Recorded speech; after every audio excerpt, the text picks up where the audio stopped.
Don தமிழொலி நேயர்களுக்கு வணக்கம். நல்ல தமிழ் கேட்போம் என்ற கலந்துரையாடல் தொடரிலே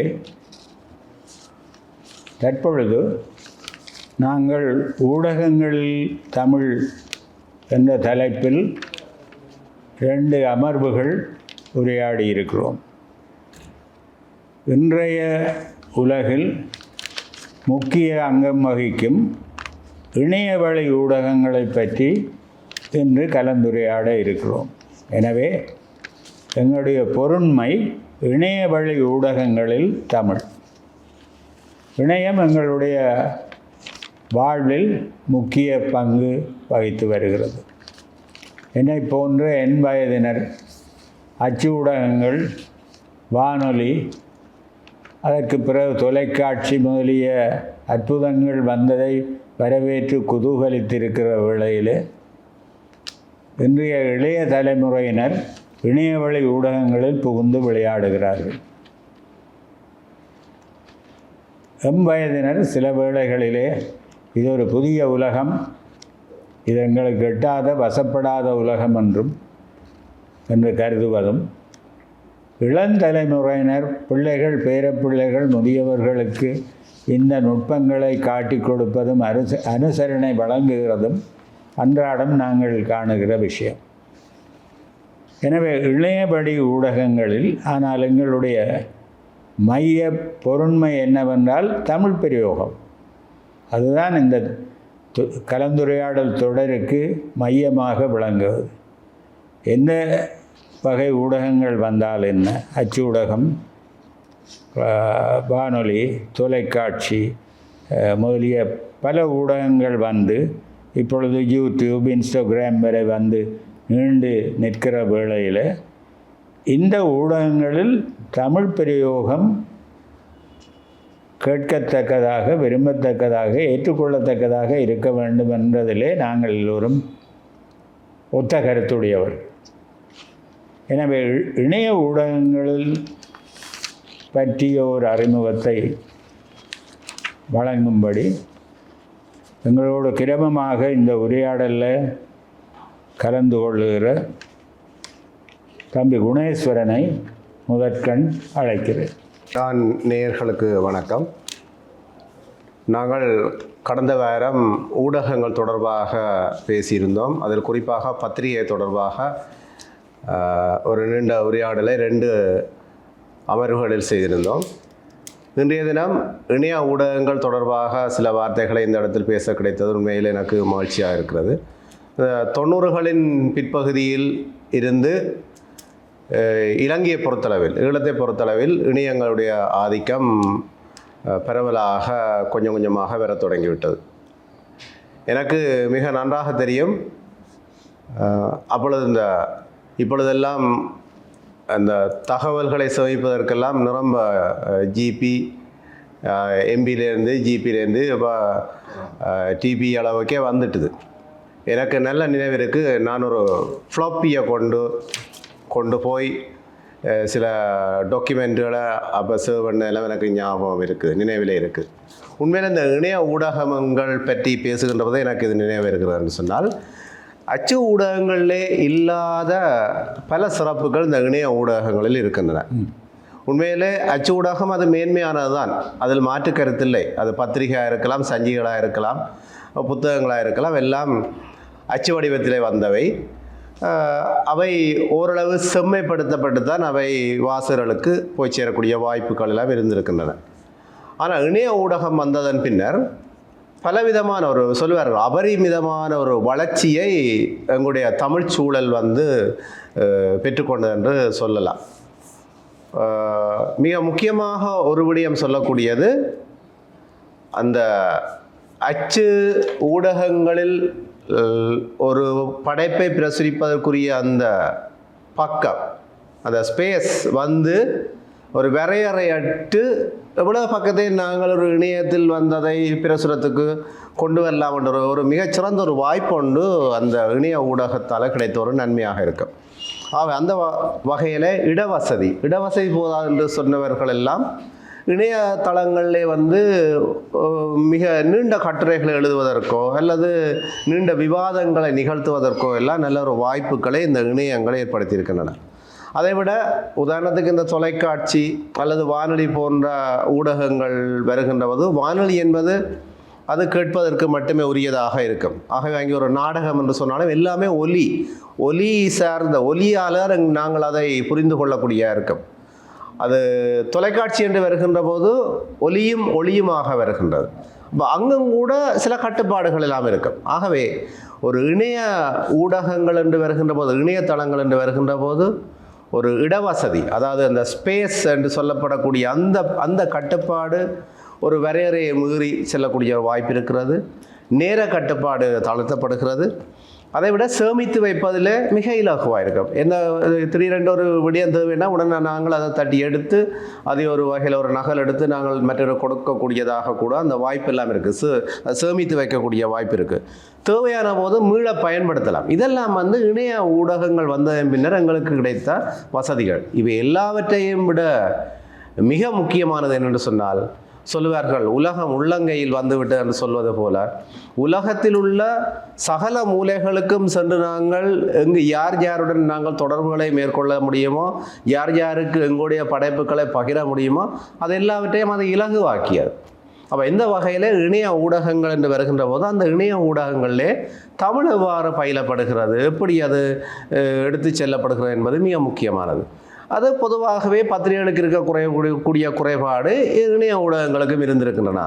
ஆனால் இந்த இடத்துல நான் இந்த குறைபாடு என்பதை விட ஒரு சிறப்பான விடயங்களை இந்த இடத்துல எடுத்து காட்டுவது முக்கியம் என்று நான் நினைக்கின்றேன்.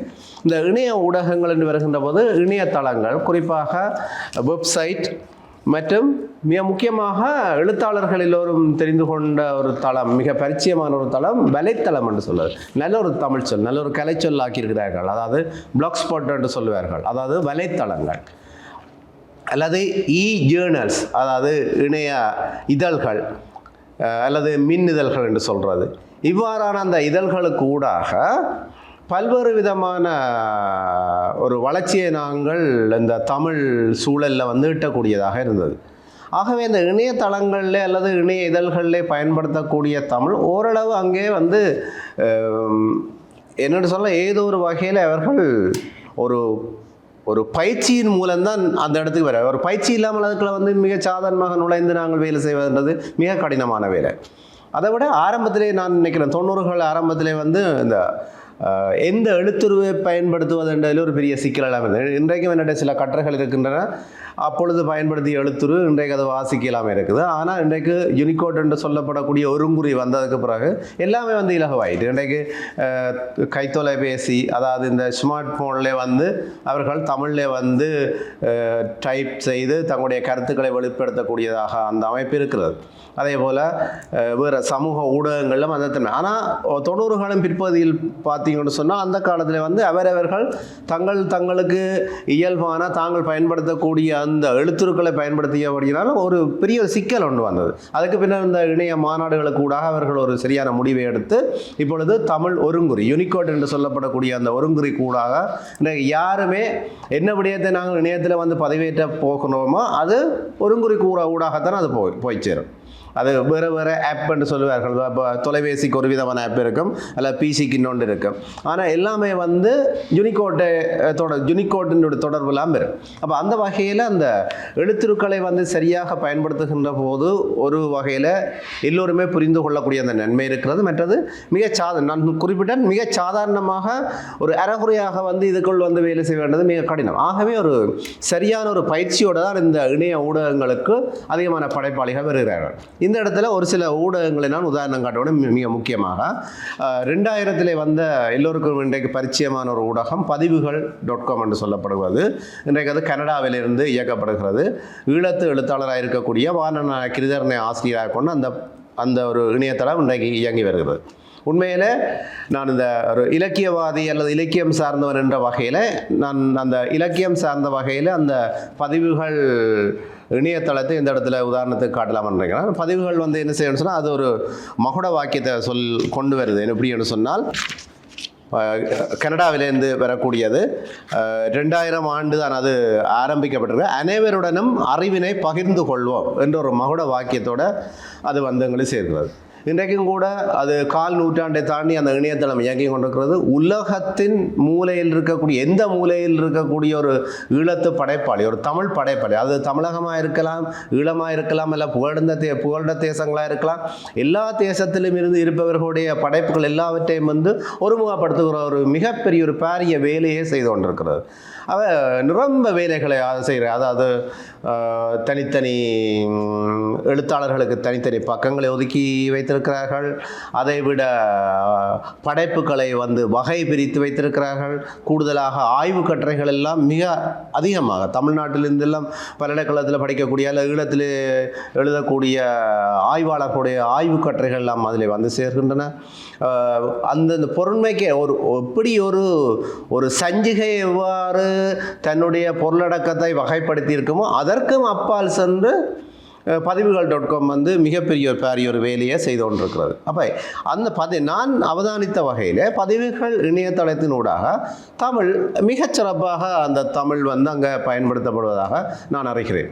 ஏன்னா இன்றைக்கு செய்தி ஊடகங்கள், இங்கே நண்பர்கள் பேசுவார் நினைக்கிறேன், செய்தி ஊடகங்களை பெரிய செய்தி ஊடகங்களில் மிக மோசமான செய்திகளை பிரசுரிப்பது மட்டுமல்லாமல் சில வேளைகளில் தமிழை வந்து சில இடங்களில் அது தமிழை கொல்லக்கூடிய அளவிலே அந்த வேலையெல்லாம் நடைபெற்றுக்கணும். ஆகவே அதான் சொன்னேன், அந்த அரைகுறையாக இருப்பவர்களெல்லாம் பிரச்சனை இருக்கும். ஆகவே ஒரு முழுமையாக அது ஒரு சரியான ஒரு பயிற்சி கூடாக வருபவர்கள் அதை சரியாக கொடுக்க வேண்டும் என்பதில் மிக காத்திரமான ஒரு வேலையை செய்கிறார். ஆகவே இணையத்தில் தமிழ் என்று வருகின்ற போது முதலாவது இந்த மொழியை வந்து மிகச் செம்மையாக பயன்படுத்த தெரிய வேண்டும். இரண்டாவது இலக்கண சுத்தமாக அந்த தமிழ் வந்து பயன்படுத்தப்படல் வேண்டும். அப்போ அந்த வகையிலே வந்து இன்றைக்கு திண்ணை.com இருக்கலாம். அதுவும் வந்து சமகாலத்தில் இன்றைக்கு 1/4 நூற்றாண்டை தாண்டி அந்த இணையதளம் இயங்கி கொண்டிருக்கிறது. அது தமிழ்நாட்டிலிருந்து இயக்கப்படுவது. அதே போல் பதிவுகள்.com போல் நிரம்ப இணையதளங்கள் ஏற்கனவே இயங்கியிருந்தன. ஆனால் இப்பொழுதும் கூட நாங்கள் பார்ப்பதற்கு வசதி இருந்தாலும் கூட சில வந்து அதாவது இட்டைப்படுத்தப்படாமல் இருந்தாலும் கூட சிலவற்றை இந்த இடத்துல நான் பதிவு செய்யலாம் என்று நினைக்கின்றேன். தமிழிலே பிரபலமான இணையதளங்களாக பதிவுகள் திண்ணை தவிர வார்ப்பு, இன்றைக்கும் நீங்கள் வார்ப்பு.comல போய் பார்க்கலாம். அது கவிதைக்கென்றே இருக்கக்கூடிய ஒரு தனித்தளம். இன்றைக்கும் கூட ஆயிரக்கணக்கான கவிஞர்களுடைய கவிதைகளை ஒருமுகப்படுத்தக்கூடிய ஒரு தளமாக இருக்கிறது. இன்றும் கூட அந்த விமர்சனங்களை நாங்கள் வாசிக்கக்கூடிய இருக்கின்றது.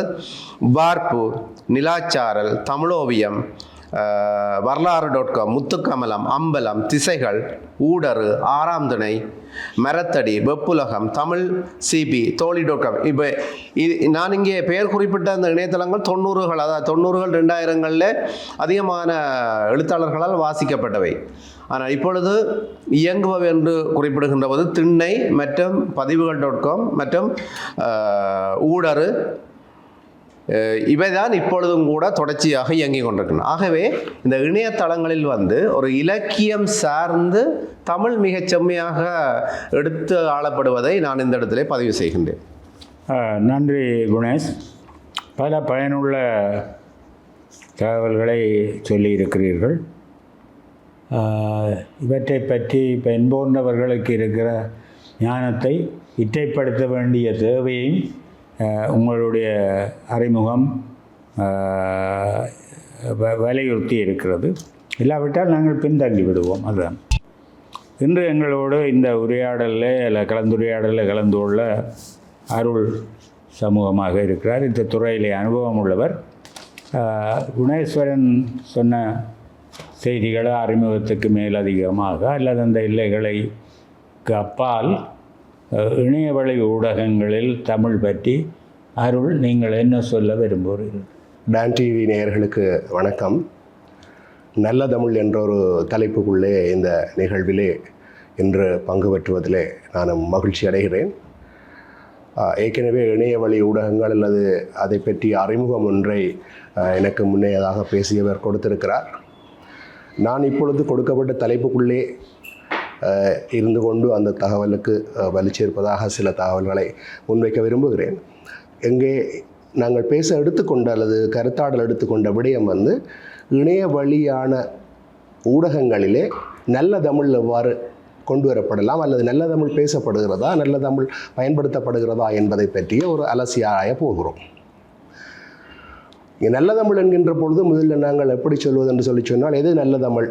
பேச்சு தமிழ் நல்ல தமிழா, அல்லது புத்தகங்களில் உள்ளது போல வாசிப்பது போல உள்ள தமிழ் நல்ல தமிழா, அல்லது திரைப்படங்களே வருவது நல்ல தமிழா என்பது நிறைய கேள்வி இருக்கிறது. ஆனால் அந்த வகையிலே பார்க்கிற பொழுது அந்த நல்ல தமிழ் என்பதை இலங்கை வானொலி நீண்ட 50-60 வருடங்களுக்கு முன்னே அத்திவாரம் என்று போட்டுவிட்டது. மிகச்சிறப்பான தமிழை உலகத்துக்கு கொடுத்த ஒரு பணியை இலங்கை வானொலி முதலே கொடுத்து விட்டது. ஆகவே அதனைத்தான் இன்றைக்கு நல்ல தமிழ் என்று எல்லாரும் ஏற்றுக்கொள்ளுகிறோம். மொழிக்கலப்பில்லாத தூயமான, அதாவது எவ்வாறு எழுத்து வடிவில் உள்ள மொழியை நாங்கள் பிரயோகிக்கிறோமோ அந்த வடிவத்தை எவ்வாறு பயன்படுத்துகின்றது என்பதை இலங்கை வானொலி, அதன் பின்னர் இலங்கை தொடர்புடைய ரூபவாணி நிறுவனங்களூடாக அந்த இது வளர்ச்சி அடைந்தது. முன்பொரு காலத்திலே ஒருவர் ஒரு அறிவிப்பாளராக அல்லது செய்தியாளராக வருவதாக இருந்தால் மிகவும் ஒரு கடினமான சூழ்நிலை. பல்லாயிரக்கணக்கானவர்களுடன் போட்டி போட்டு அதிலே நேர்முகத் தேர்வுகளில் எல்லாம் தோற்றி அதன் பின்னர் பல படிகளை தாண்டிய பின்னர் தான் ஒரு செய்தி வாசிப்பாளராகவோ செய்தி எழுதுபவராகவோ வரக்கூடியதான காலம் ஒன்று இருந்தது. அதனால் நிறைய ஒருவர் தேடல்களும் பயிற்சிகளும் செய்ய வேண்டிய காலம் இருந்தது. அதனால் அவர்களுக்கு நிறைய பயிற்சிகளும் கொடுக்கப்பட்டு முன்னர் குறிப்பாக எங்கள் இலங்கை வானொலி இருந்த காலப்பகுதியிலே நல்ல தமிழ் இருந்தது என்பதிலே எந்த மாற்று கருத்தும் இல்லை. அவர்கள் தூய தமிழை பாவித்தார்கள், அழகாக கூறிக்கொண்டார்கள். இன்று வரையும் கூட தமிழ்நாட்டிலே போனால் பேசிக்கொள்வார்கள். எங்களுடைய இலங்கை வானொலியைத்தான் அப்பொழுது மண்டதீவிலே இருந்த கோபுரத்தின் மூலம் எங்களுடைய இலங்கை வானொலியை தாங்கள் கேட்டதாகவும் நல்ல தமிழை கேட்டதாகவும் இன்று வரை கூறிக்கொள்வார்கள். அதைத்தான் நாங்கள் நல்ல தமிழ் என்று தொடங்குவோம். இப்போதைக்கு பார்த்தீர்களாக இருந்தால் இந்த இணைய ஊடகங்களிடம் நான் குறிப்பிட்டு சொல்லக்கூடியவை என்னென்னு சொன்னால் இணைய வானொலிகள், இணைய பத்திரிகைகள், அவர் சொன்ன இணைய இதழ்கள், அதை விட இப்போது யூடியூப்பும் ஒரு வகையில் செய்திகளை கடத்தக்கூடிய யூடியூப் சேனல்கள் இருக்கின்றன. அதே போல் ஃபேஸ்புக், இன்ஸ்டாகிராம் போன்றவற்றிலும் கூட செய்திகளாக வருகின்றவை கடத்தப்படுகின்றன. சரி, அப்படி என்று சொல்ல போனால் இங்கே யார் அந்த தளத்தை நடத்துகிறார்கள் என்பதை பார்த்தீர்களாக இருந்தால் அவர் கூறியது போல ஒரு காலத்திலே நிறைய வளங்கள் தேவைப்பட்டது, நிறைய பயிற்சிகள் ஒன்றுமே தேவைப்பட்ட காலம் இருந்தது. இப்பொழுது உங்களுக்கு எல்லாம் தேவைப்படுறது ஒன்றே ஒன்று. ஒரு இணைய வானொலி நடத்துவதென்றால் ஒரு ரூமுக்குள்ளே ஒரு கம்ப்யூட்டர் இருந்தால் நீங்கள் இணைய வானொலி நடத்தலாம். ஒரு கேமரா இருந்தால் நீங்கள் ஒரு யூடியூபர் ஆகலாம்.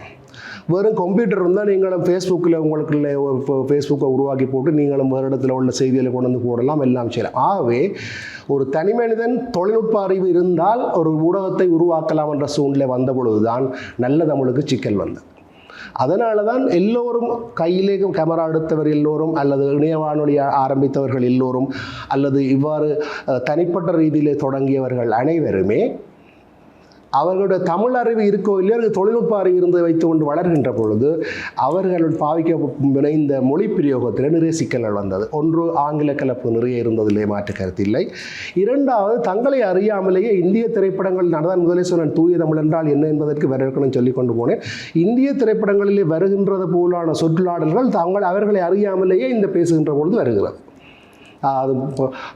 அது நான் குறிப்பிட்டு சொல்ல விரும்பவில்லை. அது முக்கியமானது. இரண்டாவது, ஆங்கில சொற்களை சில நேரத்தில் செய்கிறார்கள், ஆங்கில சொற்களை சரியாக மொழிபெயர்க்கிறார்கள் இல்லை. இன்னொன்று சொல்ல போனால் ஒரு செய்தியை அல்ல ஒரு விடயத்தை மற்றவர்களை கடத்துவதற்கு பாவிக்கக்கூடிய மிக சரியான என்று சொல்ல மாட்டேன், மிக பொருத்தமான சொற்பிரயோகங்களை பயன்படுத்துவதும் கூட இல்லை. என்ன செய்கிறார்கள் என்றால் மற்றவர்களை கவரக்கூடிய வகையில் ஒரு தலைப்பு ஒன்றை போடுகிறார்கள். நீங்கள் அநேகமாக ஒரு யூடியூப் சேனல் ஒரு சேனலை பார்த்தீர்களாக இருந்தால் அல்லது இணையத்தை செய்தியை பார்த்தீர்களாக இருந்தால் செய்தி கவர்ச்சிக்காக பொருத்தமற்ற ஒரு தலைப்பை போடுகிறார்கள். அதிர்ச்சி அல்லது ஏதாவது அப்படி அதாவது அந்த ஒரு எக்ஸ்ட்ரீமுக்கு போகக்கூடிய வகையிலான சில தலைப்புகளை போட்டு அதிரடி தீர்ப்பு, மக்கள் அதிர்ச்சி அப்படி என்றெல்லாம் போட்டுட்டு பார்த்தா நீங்கள் செய்திக்குள்ள உள்ளே பார்த்தீங்கன்னா அப்படி அங்கே எதுவுமே இருக்கிறதாக தெரியவில்லை. முதலாவது அப்போ தலைப்பிலேயே என்ன செய்கிறார்கள் என்றால் இது மொழிப்பிரயோகத்தில் உள்ள தவறு என்னன்னு சொன்னால் என்ன தகவலை நாங்கள் சொல்ல போகிறோம் என்பதற்கு ஒரு சுருக்க தலைப்பிடல் எடுக்க எங்களுக்கு முடியாமல் இருக்கிறது. அது முதலாவது தவறு. உள்ளுக்குள்ளே வாசித்து கொண்டு போகிறீர்களாக இருந்தாலும் முறையான சொற்பிரயோகங்கள் இல்லாமல், சரியான சொற்பிரயோகங்கள், வார்த்தை கோர்வைகள் இல்லாமல் இருக்கிறது.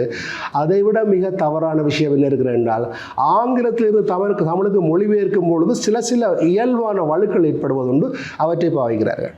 அன்றைக்கு இந்த செய்தி எனக்கு பரிமாறப்பட்டு திரு வேதநாயகன் அவர்கள் தவிர்க்க முடியாமல் தான் ஒரு தொழிலுக்கு கொழும்புக்கு போக வேண்டியிருக்கிறது என்னை செய்ய சொல்லி கேட்டிருந்தார். சரி என்று அப்பொழுது நான் கேட்டதன் பின்னர் நான் ஒரு இணையதளத்தை செய்திக்காக திறந்து பார்த்த பொழுது அதிலே ஒரு செய்தி வந்திருந்தது. கனடாவில் இருந்து வருகை தந்த பெண்மணி ஒருவர் 35 கிலோ போதை வஸ்துகளுடன் கைது செய்யப்பட்டார் என்று இருந்தது. அது கீழே தொடர்ந்து செய்தி செல்கிறது. இலங்கை மருந்து கட்டுப்பாட்டு திணைக்கள அதிகாரிகளால் அவர் தடுத்து வைக்கப்பட்டுள்ளார். இங்கே எங்கே பிளவந்திருக்குன்னு சொன்னால் போதை வஸ்துக்கு ஆங்கில சொல்லி ட்ரக்ஸ். அது நீங்கள் தமிழுக்கு மொழிபெயர்த்தீங்கன்னா தமிழில் மருந்து பொருட்கள்னு மொழிபெயர்க்குது. அப்போ இவையெல்லாம் என்ன செய்ய வேண்டாம், ட்ரக்ஸ்ன்னு இருப்பாடவங்க எல்லாம் மருந்து பொருட்கள். அப்போ போதை வஸ்து தடுப்பு அதிகாரின்றதுக்கு பதிலாக என்ன பாவிக்கணும்னா மருந்து தடுப்பு அதிகாரிகள் கைது செய்தார்கள். அதே மாதிரி சில இடங்களில் போதை வஸ்து பாவனைக்கு ட்ரக்ஸ் அடிக்ட்ன்றதுன்னு சொல்கிறாங்க. மருந்து பாவனை நாங்கள் சாதாரணமாக வருத்தங்களுக்கு பாவிக்கிற மருந்தும் பாவிக்கிறது நாங்கள் ட்ரக்ஸ் அடிக்ட்னு சொல்லி போட வந்துடும். அந்த மொழிபெயர்ப்பில் அதாவது ட்ரக்ஸ் என்று சொல்கிறது மருந்துக்காக இருந்தால் அது மெடிசினாக இருக்கும், அது போதவஸ்தாக இருந்தால் அது போதவத்து அந்த சொற்பிரயோகத்தை சரியாக பாவிக்க வேண்டும். அதில் தவறு இருந்தது பார்த்தேன். அது பிரபலமான உலகத்தின் முதல் தர ஊடகம் அதில் போடப்பட்ட செய்திகளின்படி அந்த போதவசத்துக்கு பதிலாக மருந்து பொருட்கள் என்று பாவித்திருந்தார்கள். அதைவிட இன்னும் இது தமிழோட சம்பந்தப்படாவிட்டாலும் கூட நான் அடிக்கடி காணுகின்ற ஒரு முக்கியமான பிரச்சனை இந்த மில்லியன், பில்லியன், ட்ரில்லியன் இதுகளுடைய கணக்குடைய சரியான கணிப்பீடு தெரியாத வகையில் கூட செய்திகளை போடுறது. அதை நீங்கள் விரும்பினா இலங்கை ரூபாவுக்கு மாற்றி போடுங்க. இலங்கை ரூபாவில் அழகாக இத்தனை ஆயிரம், இத்தனை லட்சம், இத்தனை கோடி, இத்தனை என்று போட்டு விட்டால் மக்களுக்கு இலகுவாக போகுதோ இல்லையோ விடலாம். எதற்காக தேவையில்லாத டாலர்லையும் வேறு நாட்டு கரன்சிகளையும் ஒப்பீடு இல்லாமல் போடுகின்றது என்பதும் கூட ஒரு குழப்பகரமாக இருக்கிறது. ஒரு செய்தி ஒன்று நான் இப்போ சொல்கிறேன், நீண்ட காலத்துக்கு முந்தினது என்னது, இந்த சுத்திகரிக்கப்பட்ட நீரை வடவராட்சி கிழக்கிலிருந்து இங்கே கொண்டு வருவதற்கு $35,000 இருந்தால் செலவழிக்கப்பட்டுள்ளது. அதன் மூலம் யாழ்ப்பாணத்துக்கு குடிவு தண்ணி கொண்டு வரும். $35,000 வெறும் ஒரு 3,80,000 $35 லட்சம் ரூபா. $35 லட்சம் ரூபாய்க்கு ஒரு வாகனம் கூட வாங்கல. அது அப்போ செய்தி எழுதுபவருக்கு என்ன தெரியணும்டா, அந்த பணத்துடைய வேல்யூ சரியாக பிள்ளையான்றது அவரும் கிரகிச்சு மக்களுக்கு கொடுக்க வேணும். உண்மையான $35 மில்லியன் 35 லட்சம் என்று சொல்லி எங்கள்ட இதில் சொல்லினேன். அப்படி என்னென்னா இதுகள் எல்லாம் கூட தமிழில் மொழிபெயர்க்கிறது மாத்திரமில்லை, அதாவது வேறு நாணயங்களை நாங்கள் தமிழுக்கு மாற்றி கொடுக்கல, தமிழில் சரியாக அந்த தொகை நாங்கள் குறிப்பிடுற தமிழில் உள்ள தொகைகளாக கொடுக்கறது மிக முக்கியமானது. எந்த செய்திகள் எப்போ பார்த்தீர்களாக இருந்தாலும் எந்த பிரச்சனை இருக்கிறது என்றால் நாணயங்களை கொடுக்குற பொழுது அது சரியான தொகையை சரியாக மாற்றி கொடுப்பதில்லை. அதுவும் ஒரு வகையில் மொழிப்பிரயோகம்ன்றதுக்குள்ள நான் கொண்டு வர பார்ப்பேன் என்று நினைக்கிறேன். இதற்கு மேலதிகமாக நான் அடுத்த தடவையிலே சந்தர்ப்பம் கிடைக்கும் பொழுது என்னுடைய தொகுப்பை வழங்கலாம் என்று இருக்கிறேன். நன்றி அருள். நீங்கள் மிக முக்கியமான 2 விஷயங்களை தொட்டு காட்டியிருக்கிறீர்கள். ஒன்று, ஒரு காலத்தில் 80கள் 60களில் இலங்கை தமிழுக்கு குறிப்பாக அப்போ டிவி வரல, வானொலியில் பயின்ற இலங்கை தமிழுக்கு இலங்கைக்கு அப்பால் தமிழ்நாட்டிலும் தமிழர் வாழும் நாடுகளிலும் வாழ்ந்த நாடுகளிலும் பெரிய வரவேற்பும் ஒரு முன்மாதிரியாக மாடலாக அது கொண்டாடப்பட்டது. அறிவிப்பாளர்களாக வருகிறதும் வானொலி அறிவிப்பாளராக வருகிறதும் லேசான வேலை இல்லை. எஸ்பி மயில்வாகன முதலாவது வர்த்தக சேவையின் தமிழ் வர்த்தக சேவையின் முதல் புகழ்பெற்ற அறிவிப்பாளர் மயில்வாகனம். பிற்காலத்தில் வந்த KS ராஜா போன்றவர்கள். அறிவிப்பென்றால் சுருதி சுத்தமான தமிழ், அது எல்லாரும் காதார பருகின ஒரு காலகட்டம் இருந்தது. ஏனென்றால் அது அவ்வளவு அறிவிப்பாளர்களை நாங்கள் சொல்லுமே சுண்டி பார்த்து எடுத்தார்கள். அது ஒன்று சொல்லியிருக்கிறீர்கள் அந்த தமிழ். இன்றைக்கு நீங்கள் இன்னொரு விஷயம் சொல்லியிருக்கிறீர்கள் என்னென்றால், இப்பொழுது அறிவிப்பாளர்கள் ஊடகர்கள் எல்லோரும் குறிப்பாக இந்திய சினிமாவில் பயிலும் தமிழினுடைய செல்வாக்குக்கு ஆட்பட்டு இருக்கிறார்.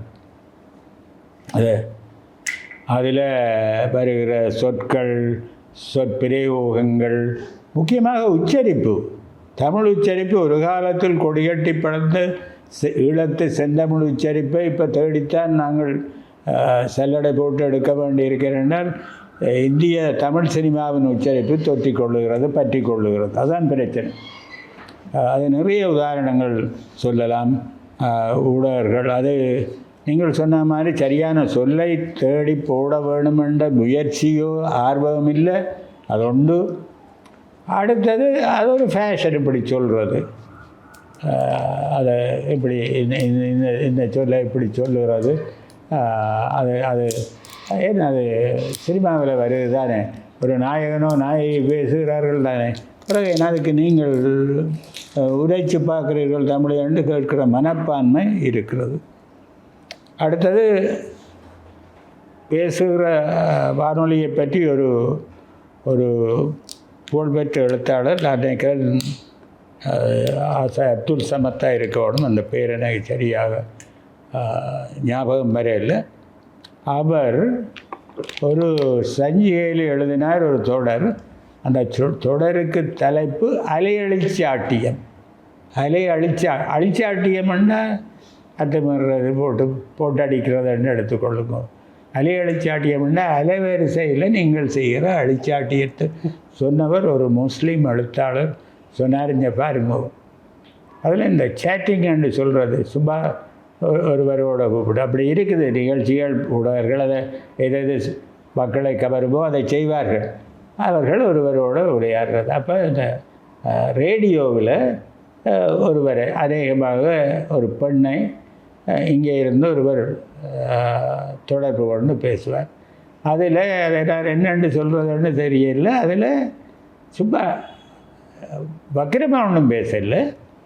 ஆனால் அந்த தொடரில் வாரது என்னென்னா சும்மா ஒரு அர்த்தம் இல்லாமல் அதாவது என்ன செய்துட்டு இருக்கிறீங்க, இந்த காஃபி சாப்பிட்ருக்கிறேன், ஆமாம், வேறு யார் இருக்கிறாங்க, இப்படி ஒரு பயனில்லாத அதை என்னென்னு சல்லன்னு சொல்கிறதோ அப்படின்னு இதை வச்சுக்கொண்டு அந்த எழுத்தாளர் சொன்னார்.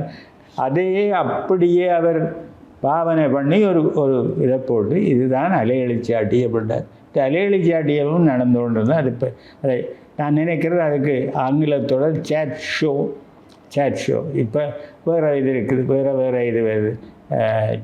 காஃபி பருகி சேட் பண்ணுறது அப்படின்னு சொல்லி ஃபேஷன் என்று கருதி பல விஷயங்களை செய்கிறார்கள். மற்றது தவறான பிரயோகங்கள். இப்போ எங்களுக்கு கூடுதலாக ஆங்கிலேயர் ஆட்சி கீழே இருந்ததில் ஆங்கிலத்தின் மூலம் கல்வி கற்றதிலும் ஆங்கில பத்திரிகைகள் ஒழுங்காக வந்து கொண்டு இருக்கிறபடியாலும் நாங்கள் அதுக்கு ஒத்த தமிழ் சொல்ல புடைக்க மிக விழிப்பாக இருக்கணும். அது நீங்கள் சொன்னது மிக பொருத்தமான ஒரு உதாரணம். என்னென்னா மருந்து கட்டுப்பாட்டு அதிகாரிகள் என்றவர்கள் ட்ரக் கண்ட்ரோல் அதிகாரிகள் இல்லை. மருந்து கட்டுப்பாடுன்றது மருந்து நாட்டுக்குள்ளே வருகிற மருந்தால் பக்க விளைவுகள் ஏற்படலாம். அது சுகாதார பகுதியினருக்கு ஊடாக மருத்துவமனைகள் ஊடாக விநியோகம் செய்யப்படுகிறது. அதுதான் கட்டுப்பாடு.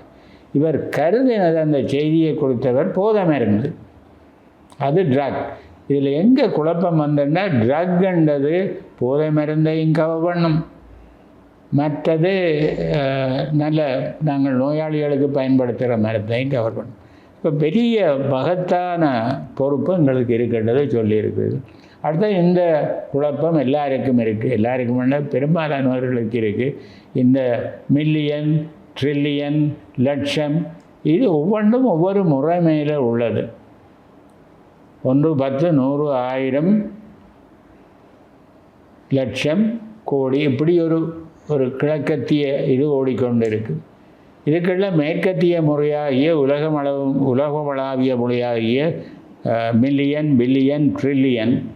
அப்போ இதை அர்த்தம் புரிந்து கொள்ளாமல் அதனுடைய நீக்குப்போக்கை உணராமல் சொன்னால் அது விபரீதமான கருத்தை. இதுக்கு வடமராட்சி கிழக்கிலிருந்து தண்ணி கொண்டு இவ்வளவு வேண்டுமென்றால் ஒன்றில்லாத அபத்தமான ஒரு ஃபிகர், அபத்தமான ஒரு கணக்காக அது முடியும். எனவே நன்றி அருள். இப்பொழுது நாங்கள் ரொமிசனிடம் இந்த கலந்துரையாடலை திருப்புவோம். இணையவழி ஊடகங்கள் பயன்படுத்தும் தமிழை பற்றி உங்களுடைய மனப்பதிவு என்ன? டான் தமிழொலி நேயர்களுக்கு வணக்கம். இன்றைய எங்களுடைய உரையாடலிலே இணையத்தில் தமிழ் என்ற விடயம் சம்பந்தமாக நாங்கள் உரையாடி கொண்டிருக்கின்றோம். இணையம் என்று வருகின்ற போது இணையம் ஒரு பரந்துபட்ட அளவிலே எல்லாராலும் பேசப்படுகின்ற ஒரு விடயம். ஏன்னால் தற்போது மற்ற ஊடகங்களை விட இணைய ஊடகம் என்பது எல்லாத்துக்கும் ஒரு மிக முக்கியமான ஒன்றாக இருக்கிறது. அதாவது சமூக ஊடகங்கள் அச்சு ஊடகங்களுக்கு எல்லாவற்றுக்கும் ஒரு பொதுப்பாடான ஒரு அதாவது முதன்மையான ஒரு ஊடகமாக இணைய ஊடகம் இருக்கிறது. அந்த ஊடகத்திலே தமிழ் எவ்வாறு கைக்கொள்ளப்படுகிறது என்பது தொடர்பாக நாங்கள் உரையாட இருக்கின்றோம். உதாரணமாக அச்சு ஊடகங்களாக இருக்கலாம் அல்லது ஒரு பிரபலமான ஒரு நிறுவனமாக இருக்கலாம். எல்லா நிறுவனங்களுக்கும் இணைய ஒரு விலாசம்ன்றது ஒன்று தேவைப்படுகிறது. அந்த வகையில் இணைய ஊடகங்களுக்கு அவர்கள் முக்கியமான பங்களிப்பை செலுத்துகிறார்கள். இப்போது அச்சு ஊடகங்களில் இருக்கின்ற அச்சு ஊடக நிறுவனங்கள் தங்களுடைய அதே பெயர்களிலேயே இணையத்திலேயும் அதே செய்தி தளங்களை உருவாக்கி வருகின்றார்கள். இது செய்தித்தளங்களுக்கும் பொருந்தும். அதே வகையிலே ஏனைய நிறுவனங்கள் சம்பந்தமான வியாபாரங்கள் சம்பந்தமான எல்லா வகையிலான நிறுவனங்களும் இந்த இணையத்தை நாடி வருகின்றார்கள். காரணம், இணையம் மக்கள் மத்தியிலும் எல்லோர் மத்தியிலும் மிக பிரபலமான ஒரு ஒன்றாக எல்லோராலும் பேசப்படுகின்ற பார்க்கப்படுகின்ற ஒன்றாக காணப்படுகின்றது. நாங்கள் இணையத்தை 1990 இருந்து பார்க்க கிடைக்கிறது. ஆனால் அதிலே அவ்வளவு வேகம் இல்லை, அவ்வளவு அதை பற்றிய நாட்டம் எல்லோருக்கும் இல்லை. ஆரம்ப கட்டமாக இருக்கின்ற காரணம் ஒழியினாலே நாட்டம் இல்லாமல் போகின்றது. சார் சொன்னது போல பிற்காலத்திலே அது பல புதிய நுட்பங்களை உட்படுத்தி மக்கள் மத்தியிலே இலகுவாக சென்றடையக்கூடிய வகையிலே வருகிறது. ஆரம்ப நாட்களிலே அதனை செய்திகள் மட்டும் நாங்கள் பார்க்கின்றதா ஒன்றாக காணப்பட்ட அந்த இணையம் பிற்காலத்திலே தனிநபர்கள் சார்ந்து தங்களுக்கு இணையாக தங்களுடைய பெயர்களிலே தாங்களே ஒரு இணையத்தை உருவாக்கக்கூடிய இணைய விலாசத்தை உருவாக்கக்கூடிய அளவிலே இந்த இணையம் இலகுவாகின்றது. அந்த வகையிலே இணையத்தினை நாடக்கூடிய மக்கள் அதிகமாக சென்றடைகின்ற காரணத்தினாலே இணையத்தினுடைய வாடிக்கையாளர்களும் அதிகரிக்கிறார்கள். இணையம் இப்போது நாங்கள் பார்க்கின்ற போது 2000 அளவிலே மிக அதிகமாக 90 விட 2000 அளவிலே மிக அதிகமாக வளர்ச்சி அடைந்து வந்திருக்கின்றது. அந்த வளர்ச்சியினுடைய காரணமாக நாங்கள் புத்தகங்களை நூலகங்களில் போய் தேட வேண்டிய தேவை இருக்கவில்லை. காரணம், இணைய நூலகங்கள் என்று கூறப்படுகின்ற அளவுக்கு இணைய நூலகங்கள் காணப்படுகின்றன. அங்கே நூலகங்களில் காணப்படுகின்ற புத்தகங்கள் அங்கே இருக்கின்றன. இணைய வடிவிலே நாங்கள் அதனை PDF வடிவிலே பெறக்கூடியதாக இருக்கிறது. இது இணையத்தினுடைய ஒரு வளர்ச்சியினுடைய காரணமாக இருக்கின்றது. அந்த வகையிலே புத்தகங்களை நாங்கள் அதற்கூடாக உலகத்தில் எங்கிருந்து கூட அந்த புத்தகங்களை நாங்கள் பெற்றுக்கொள்ளக்கூடிய ஒரு வசதி இந்த இணையத்தின் மூலம் எங்களுக்கு கிடைத்திருக்கின்றது. அதன் மூலம் தமிழ் மற்றவருக்கு சென்றடையக்கூடிய ஒரு வாய்ப்பு இருக்கின்றது. அதனை அந்த இணையம் அதற்காக வழி சமைத்து கொடுத்திருக்கின்றது. இதை விட இன்னொரு பக்கத்தில் இந்த புத்தகத்தினை இன்னும் இலகுபடுத்தி, புத்தகங்களாக இருக்கலாம், செய்திகளாக இருக்கலாம், இதை இன்னும் இலகுபடுத்தி ஒலி வடிவில் அதை கிடைக்கக்கூடிய வகையிலே வீடியோவாக ஒலி நாடாக்களாக மற்றவர் கேட்கக்கூடிய வகையிலே இந்த இணையம் அவர்களுக்கான அந்த வசதியினை செய்து வழங்குகின்றது. குறிப்பாக சொல்லப்போனால் விக்கிபீடியா போன்ற இணைய நிறுவனங்கள் எல்லாம் மிக முக்கியமான யாரை பற்றிய ஒரு பெயரை நாங்கள் தேடுகின்றோமோ அவரை பற்றிய முழு விவரத்தையும் தரக்கூடிய அளவிலே அந்த இணைய நிறுவனங்கள் தங்களுக்கான அந்த டேட்டாவை தரவுகளை சேமித்து வைத்திருக்கின்றார்கள். இது அந்த நிறுவனங்களுடைய வளர்ச்சியும் இப்போது மக்கள் அந்த இணைய நிறுவனங்களை நாடி செல்வதற்கான ஒரு காரணமாகவும் இருக்கின்றது. இது அந்த நிறுவனங்களுக்கு ஊடாக நாங்கள் தமிழிலேயோ அல்லது ஆங்கிலத்திலோ எந்த மொழியிலே தேடுகிறோமோ அந்த மொழியிலே அவற்றை தேடுகிறவர்களுக்கு வழங்கக்கூடிய அளவிலே அது திறம்பட அமைத்திருக்கின்றார்கள். இது தமிழிலே நாங்கள் அந்த ஒரு பெயரினை தேடும்போது அந்த பெயர் தமிழிலே அவரை பற்றி அவருடைய ஆண்டு, பிறந்த ஆண்டு, இறந்த ஆண்டு முழுப்படையாக அதிலே நாங்கள் பார்க்கக்கூடிய அளவிலே இருக்கும். இது ஒரு இணைய வளர்ச்சி என்று சொல்லலாம். இல்லாட்டி ஒரு தகவலை நாங்கள் ஒரு பத்திரிகையோ அல்லது ஏனைய ஊடகங்களூடாகவும் நாங்கள் கேட்டு அதை இன்னொரு வடிவிலே சேமித்து வைத்தால்தான் அந்த தகவல்கள் எங்களுக்கு அந்த சேமிப்பில் வைத்து தான் நாங்கள் அதை பார்க்க முடியும். இது அவ்வாறு இல்லை. எந்த நேரத்தில் எங்களுக்கு தேவையோ அந்த நேரத்தில் நாங்கள் அதை டைப் செய்து எங்களுக்கு கிடைக்கக்கூடிய அளவிலே இந்த தளங்கள் மூலம் இது இலகுவாக கிடைக்கிறது.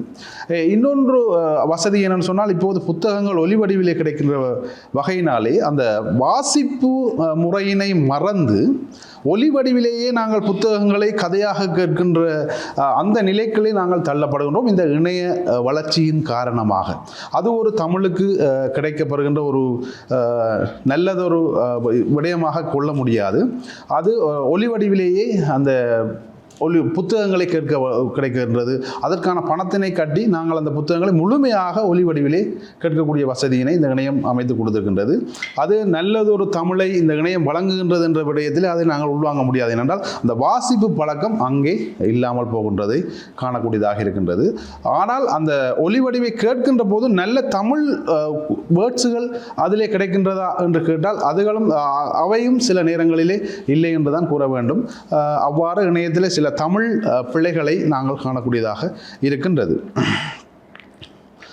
ஒவ்வொரு கதையாசிரியரும் ஒவ்வொரு புத்தக எழுத்தாளர்களும் தங்களுக்கென்று ஒவ்வொரு புத்தக இணையதளங்களை வைத்திருக்கின்றார்கள். ஆரம்ப காலங்களிலே ஒவ்வொரு புத்தக ஆசிரியர்கள் ஒவ்வொரு எழுத்தாளர்கள் தங்களுக்கென்று ஒரு நூலகத்தை வைத்திருப்பார்கள். என்னுடைய புத்தகம், இது நான் வாசிக்கின்ற புத்தகம், எனக்கு பிடித்த புத்தகம் என்று சொல்லி சில புத்தகங்களை எல்லாம் தங்களுடைய வீடுகளிலேயோ இல்லை தங்களுக்கு தெரிந்த இடங்களிலே வைத்திருப்பார்கள். இப்போது ஒவ்வொரு நூலாசிரியரும் ஒவ்வொரு எழுத்தாளரும் தங்களுக்கென்று ஒரு இணையதளத்தை வைத்திருக்கின்றார்கள். தங்களுடைய புத்தகங்களாக இருக்கலாம், தாங்கள் விரும்புகின்ற சில வெளியீடுகளாக இருக்கலாம், அவற்றை அந்த இணையத்தின் மூலம் பிரசுரித்து மற்றவர்களுக்கு கிடைக்க வேண்டும் என்ற வகையிலே அதனை பிரசுரிக்கின்றார்கள். இது ஒரு வகையிலே அவர்களுடைய நிலைப்பாட்டை அவர்களுடைய வெளிப்பாட்டை நாங்கள் அறியக்கூடிய வகையிலும் அதன் மூலம் அவர்கள் தமிழை மற்றவர்களுக்கு தெரியப்படுத்தும் விதத்திலும் அது உதவியாக இருக்கின்றது என்று நாங்கள் கூறிக்கொள்ளலாம். தொடர்ந்தும் நாங்கள் இது தொடர்பாக பேசுவோம். ரமேசன், நீங்கள் சொன்ன தகவல் மிகவும் பயனுள்ள தகவல் என்று நினைக்கிறேன். இணைய நிறுவனங்கள் மற்றது செய்தித்தளம் என்று சொல்லப்படுகிற வெப்சைட், அடுத்தது புத்தகங்களை வாசித்துத்தான் தெரிய வேண்டுமென்று இல்லை, நூலகம் போய் தீண்டி எடுத்துத்தான் தெரிய வேண்டுமென்றது இல்லை. புத்தகத்தை இணையதளத்தில் வாசிக்கலாம் என்பது மட்டுமில்லை, வாசிக்க முடியாதவர்கள் கேட்கலாம். நீங்கள் மிக நல்ல ஒரு இதை கருத்து சொல்லியிருக்கிறீர்கள். என்னென்றால், நான் கற்கிற பிள்ளைகளை, இளம்பராயத்து சிறு பிள்ளைகளை யோசிக்க அவர்களுடைய வாசிப்பு எல்லாத்தையும் கேட்டுக்கொண்டு போகலாம். வாசிப்பு பயிற்சி இல்லாட்டில் அந்த வாசிப்பு பயிற்சி இல்லாமல் போய்விடுமோ என்று நான் யோசிக்கிறதுண்டு. இந்த மாற்றங்கள் வந்து கொண்டு இருக்கிற ஒரு கட்டத்தில் எல்லாத்தையும் இணையதளத்தில் படிக்கிறது இது வந்து கொண்டு இருக்க நான் நினைக்கிறேன் 90கள் 2000 ஆண்டு ஒரு நாள் பேராசிரியர் சிவத்தம்மை சொன்னார், என்ன இருந்தாலும் அப்பா ஒரு புத்தகத்தை கையால் தொட்டு பணந்து படிக்கிறது போல வராது. இப்போ பார்த்தேன் அவர் இதை சொன்னது முதுமையில் 70 வயதில் என்னோட தனிப்பட்ட உரையாடலில் சொன்னார், புத்தகத்தை I must get the feel of the book, புத்தகத்தை தொட்டு பார்க்கணும். இப்போ நான் யோசித்தேன், ஒரு பேராசிரியர் தன்னுடைய முதுமையிலும் அவருடைய குழந்தை உள்ளன்னு சொல்லுது புத்தகத்தை தொட்டு பார்க்க வேண்டும். நான் என்னுடைய குழந்தை பருவத்துக்கு போனேன், புதுக்க வாங்கின 3ஆம் 4ஆம் வகுப்பு புத்தகங்களை மணந்து பார்த்த நினைவு எனக்கு வந்தது. எனவே காலம் மாற்றத்துக்கு நாங்கள் சாட்சிகளாக இருக்கிறோம். ஒவ்வொரு ஆக்கலக்கிய கர்த்தா அல்லது படைப்பாளி தனக்கண்டு ஒரு இணையதளத்தை வச்சிருக்கிறது. முதல் பொதுவாக வச்சிருந்த காலம் போய் இப்போ ஒரு தனக்கண்டு ஒரு இணையதளம் வச்சிருப்பார். இப்போ எழுத்தாளர் சுஜாதா, அவரை எனக்கு நிரம்ப பிடிக்கும். பல பரீட்சார்த்த எழுத்துத்திகளை பயன்படுத்தியவர். எங்கேயோ தட்டித்தவறு யூடியூப்பை தடவி கொண்டு போய்க்கிறான்னு நினைச்சில்ல, பார்த்தா சுஜாதாவினுடைய கதை வருது. பிறகு பார்த்தா சுஜாதாவுக்கு ஒரு இணையதளம் இருக்குது. அதில் எனக்கு தட்டி 2 கதையை வாசித்தேன். எனக்கு ஒரு திரும்ப சுஜாதாவின் உலகத்தில் நுழைந்தது மாதிரி ஒரு உணர்வு இருந்தது. எனவே பல காலம் வேகமாக ஓடி இருக்கு. காலமானது கரந்தின சுழந்து மேலது கீழாய் கீழது மேலாய் வந்த ஒரு கட்டத்தில் வாழுகிறோம்.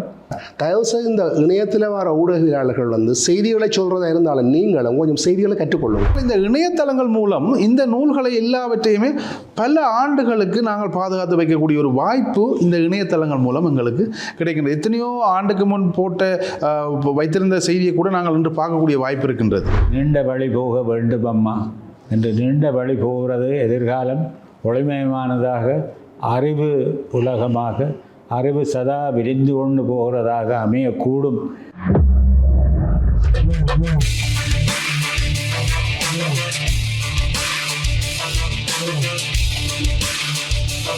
Oh.